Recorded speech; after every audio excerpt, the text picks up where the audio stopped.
Hello everyone and welcome back to the cinderblocks YouTube channel. I wish I could tell you how many times I've recorded this voiceover, but at this point I have no idea. I can't even keep track. So, anyway, this is a small family house in Willow Creek somewhere. I don't know. I can't see the name there, but it's on the screen if you're interested in placing this house exactly in the same lot that it was built on. Otherwise, I think it's a 30 by 20. I don't know. Y'all know about that stuff on the gallery. Whatever, you know what to do.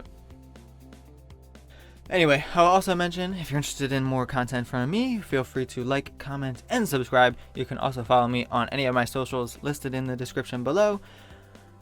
And yeah, so let's get into it. So, this house is actually based on an original build, one of the very first builds I ever did in The Sims 4, which was on PS4. This was over a year ago. This was before PS4 console had the gallery access, so it's been a while since I've seen this house. This of course is not the exact same house because I did not save the lot, so I don't know exactly what it looked like. The only thing I know for sure, which is also what I did here, is that the bathroom was in the middle of the first floor, and then the rooms were just around it, sort of in a circle. So that's the main idea here. But I was also inspired by Mike's house on Stranger Things, as me and my boyfriend are watching that right now. And his house is kind of a tiered house, so there's 2 floors on the one side, and then just the first floor to the left side. So that's kind of the vibe that we were going for. I could have figured out a way to make it 2 floors, but I wanted to keep this house relatively small. It's not a tiny home, but it's relatively small, especially, I mean, you could sleep 1, 2, 3, so there's a double bed and a single bed, so you could fit 3 Sims straight off the bat. You could easily turn the downstairs, the basement, into another bedroom. You could turn the single bedroom into 2 single beds for sure. I mean, you could probably fit up to, I mean, I'm sure people could figure out a way to fit 8 Sims into this house, so that's fine. But yeah, so it is as is 2 bedrooms and 2 bathrooms. And there's a cute backyard, there's a pool, there's, you know, a lot of stuff going on here. But yeah, so that's why I have these 2 dormers here. I could have used the roof decoration dormer, but I only have one from Strangerville, and it's just not really the exact vibe that I was going for, because I wanted to use these pillars from Snowy Escape up there as well, so that it just kind of keeps it consistent throughout the whole build. And I think that it did pretty much on the outside. I absolutely personally love the way that it came out on the outside. So now we are moving into landscaping. I tried my best with the speed build to do it in some kind of an order where I focus on the outside first and then the inside, because typically when I build by item versus by room. So when I'm searching for an item, if I see something that I like for somewhere else, I'll put it there. So if I'm searching in just random decorations and I find something to go outside, I will put it outside, even if I'm working on the kitchen. But I tried my best here to focus room by room and on the outside individually, so that it's just clear, concise, and straight to the point for this video. And that's what I'm going to try to do in the future as well. But yeah, like I said, I don't always build like that, and I'm sure there's going to be times in speed builds in the future where you see me going from inside to outside, room, randomly, and that's why, so don't worry about that. But yes.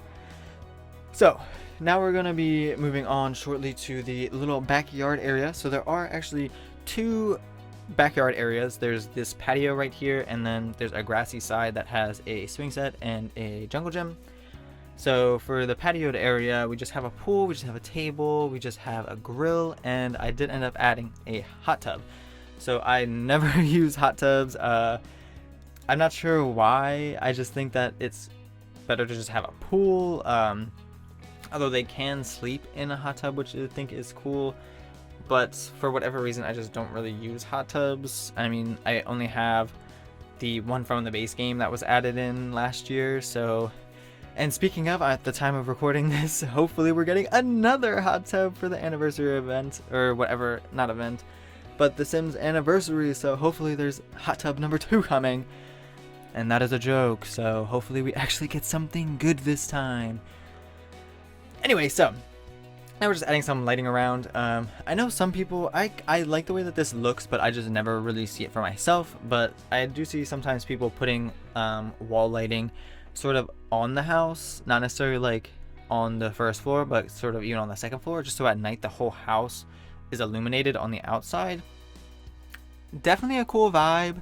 Definitely not something that I really like. It's not something that I see in real life very often, so that's how I prefer to build, is more real life. I mean, I even recently, you can find it on my gallery information in the description, but I did do a build that was actually based on an actual house from my hometown. It came out beautiful, one of my favorite builds I've ever made. That one is from my PS4 account, so it has significantly more items than just the 4 packs I have installed at the filming of this specific video, so just be aware of that.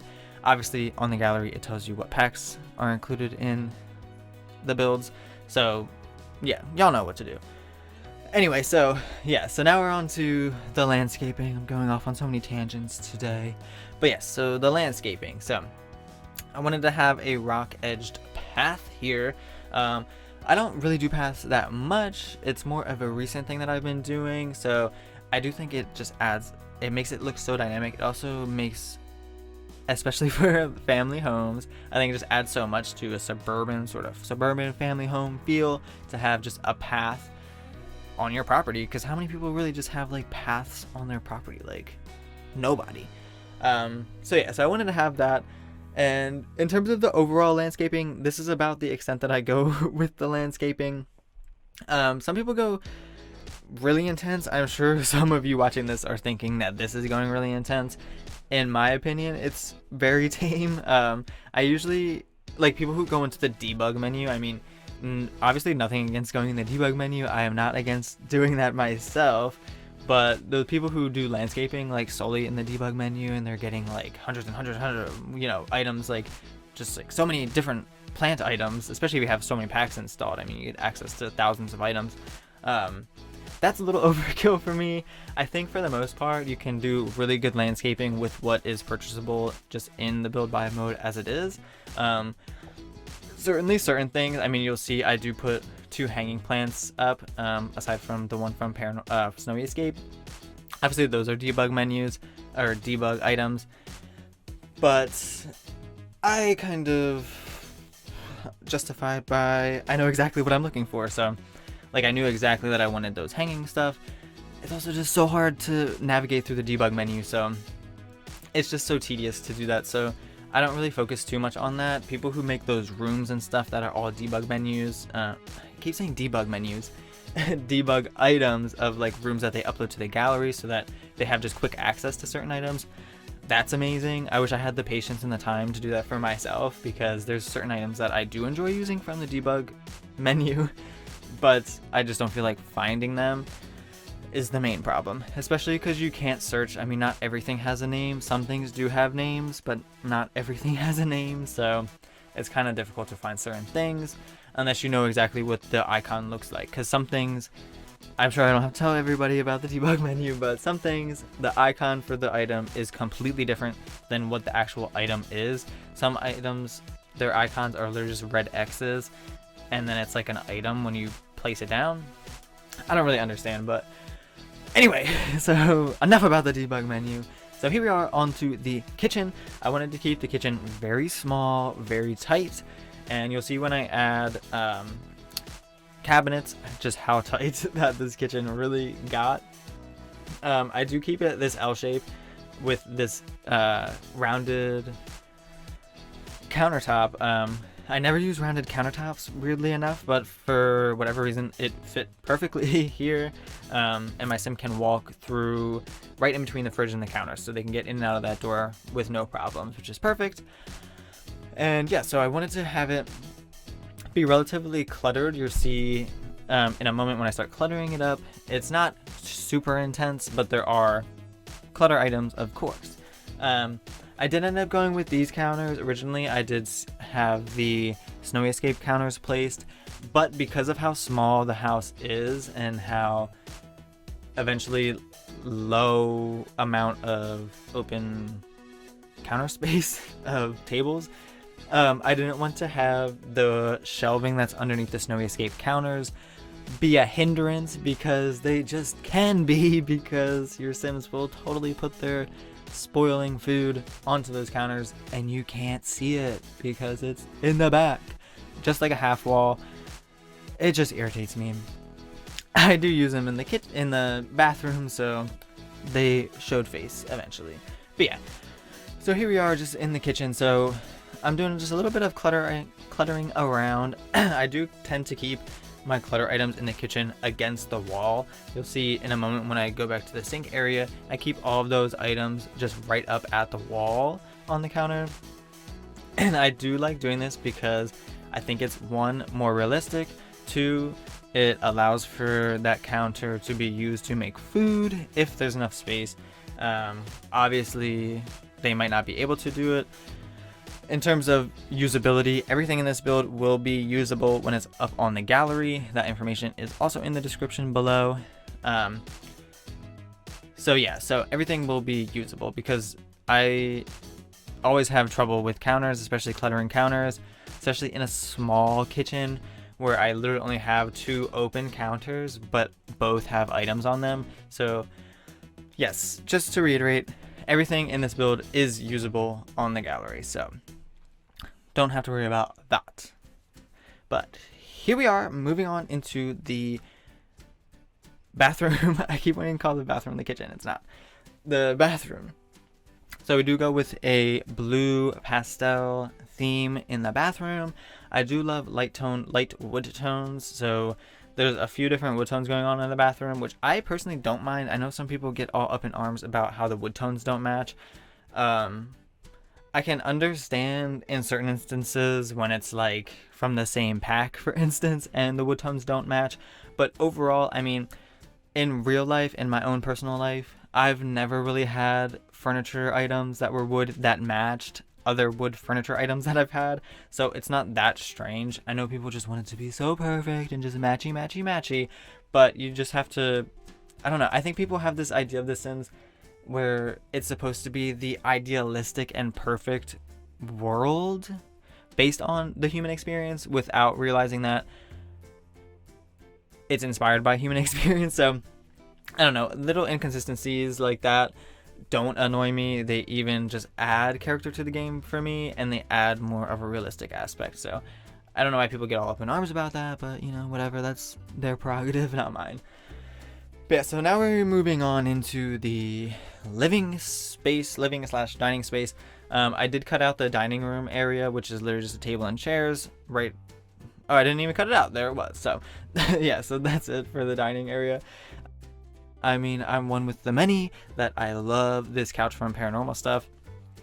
Speaking of tone or swatches not matching, the couch and the chair are both from Paranormal stuff, but they are not the same blue, which was a little annoying at first, but they're the same tone, but just different shades or whatever. I don't know.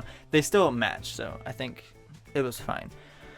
Anyway, so yeah, we were trying to figure out something to put on the dining room table. I don't think I even ended up putting anything on the dining room table. I threw up 2 paintings and that's it for that area. A lot of times with surfaces, I don't always put stuff on them, especially hallway tables, just like things like that aren't countertops. I just don't always put stuff on them because, I mean, sometimes I just don't. Sometimes I can't find the right stuff that would fit on them.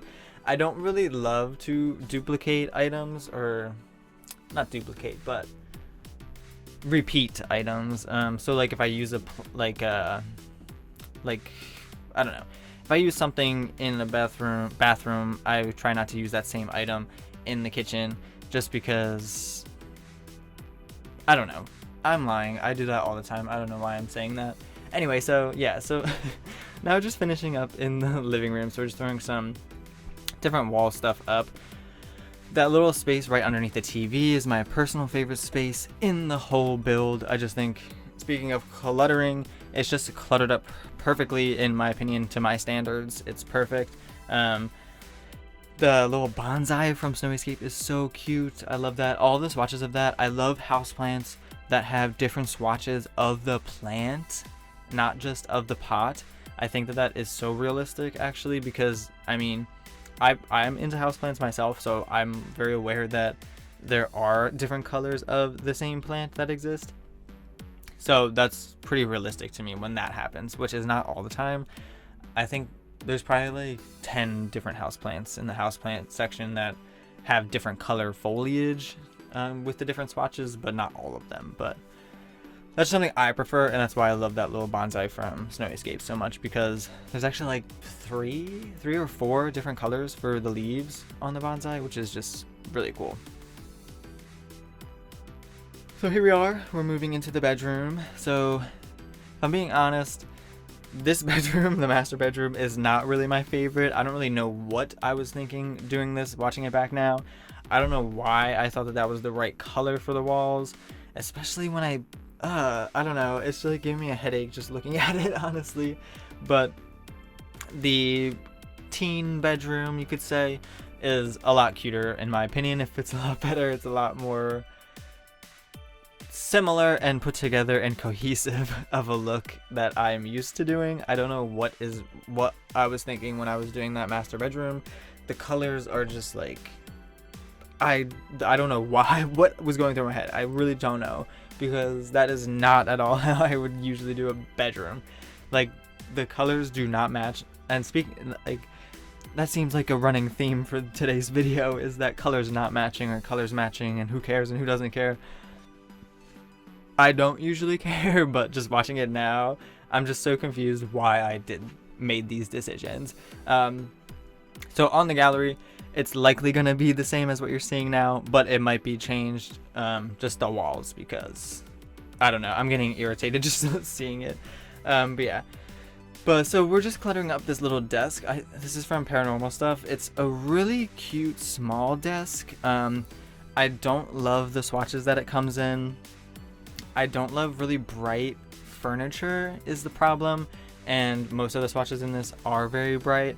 I had to just go with the blue because it was the darkest besides doing black, because sometimes I think that the black swatches of certain items are just like, it's like black on black. It needs some sort of contrast color in it, like whether the knobs or the drawer pulls or whatever are like white or whatever. It just needs something else to pull it up. I mean, the same thing could be said for this blue desk, because it's literally all blue and there's not really another contrasting color.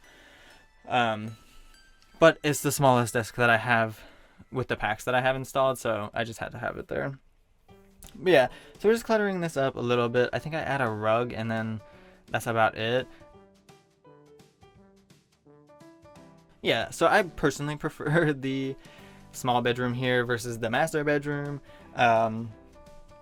But like I said, anything can be changed. I mean, if you download this from the gallery, feel free to change anything, delete everything, bulldoze the lot. I don't care. But just enjoy this video of me building it and putting my hard time, sweat, and tears into this. But yeah, so now we're just cluttering up this last desk in the master bedroom. So I don't have laundry day, but maybe someone can answer this. I'm sure I could just Google it. So there is this base game, what is it called? Laundry basket, like on the left of this desk here. But I don't know if you have laundry day installed, does that work as a laundry basket? I'm guessing not, because it does have a lid on it. But if it does, that would be pretty cool. So if you do know that, just let me know in the comments. Yeah. And then like these red paintings, I don't know. This is just the weirdest bedroom I've ever made. But yeah. Also, that clock from Strangerville, obviously I've never played Strangerville before, if you can't tell, because I'm not familiar with these items. I don't have this on PS4. I only have it on PC, so I'm experiencing Strangerville for the first time. But that clock is so cool, the way that it moves and it's dynamic and it changes like in the nighttime or whatever. So cool. We need like more stuff like that moves on its own, because I feel like that's really missing from it. Because I mean, people have stuff like that, like that thing that you use for like a piano that keeps time. I don't know, it makes like that sound, like something like that, like something that just moves on its own, but it's like a clutter item. I don't know, would love to see it. Yeah, so now we're into the basement area. So speaking of laundry day, if you have laundry day, please just delete this entire room, everything in it, and make this into a laundry room, because that is what I wanted to do, but I don't have laundry day. So if you do, that is my recommendation. But as it is, it's a woodworking workshop. So I pulled from the debug menu a bunch of the woodworking items that you can make. So if you play in this house, you want to make some easy money, you can sell all of those, or you could just sell everything. But I wanted to just make it look like it's a workshop that someone really works in. So we added like these clutter in the corner of like wood scraps and this like sort of outdoorsy kind of trash can, and just tons of these woodworking things. I really wanted to have like a bunch of these hands for whatever reason. So there's like 6 hands there. And then I love when the chair is off center with the desk. Obviously you can't sit in that chair, but I think it just adds to the look of the room. It just makes it look like it's used, basically, like someone uses this space, which is cool. And then finally, the last thing I add is just a neon sign. Don't know why, but it's there. So yeah. So now we're moving into the end of the build. So thank you all so much for watching. Again, my name is cinderxblocks. You can find all of my information in the description down below. You can follow me on my socials, my gallery ID, and all of that is down below. Thank you so much for watching, and please enjoy these little outro with my sim Jordan as she's enjoying her new home. And until next time, have an amazing day.